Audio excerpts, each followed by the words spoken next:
But does your remorse count for anything? I keep asking that question. It does count for some things now, and I'm going to go through these. Okay. Number one, you never gave up. Number two, you never quit trying. You know, when I was in my temptation and days that I struggled with, you know, I would come up with plan A, B, C, D, E, and I would say, okay, if I'm tempted, what I'm going to do is just jump on my motorcycle and start riding, because I love motorcycles. So that I had plans that I would set in place when I was tempted. But I never gave up. I never gave up on God. And this means something to God.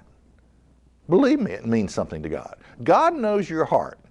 And remorse is a small part on the way to something greater. And that something greater is real repentance.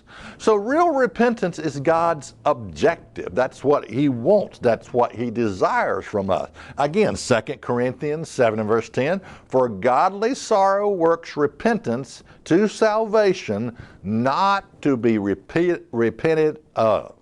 Okay, godly sorrow works repentance to salvation, not to be repented of. It's not a life of just sin and confess, sin and confess, sin and confess. There is victory. Okay, but the sorrow of the world, remorse, works death. Okay, there's a difference between the two. So, do you want to know how to make God proud? Well, it's called real repentance that creates change. You are no longer the same person you used to be. That's what makes God proud of you. Real repentance is not something to be ashamed of. It's something that you should be proud of. You should wear it as a badge of honor. You held your ground. You see, real repentance is not where you're envious of the sinner. Okay? You see, the world around you will despise you for being in a repentant spirit, because the world loves its own. And the world is not in a repentant spirit, I can guarantee you that. And it will hate you. The world will hate you for standing up for what is right. The world will hate you for living right. The world, if you have real repentance, will call you a nerd. They will call you a wimp. People would dislike you. People may even hate you. They will say you are self-righteous. They will say you are a Pharisee.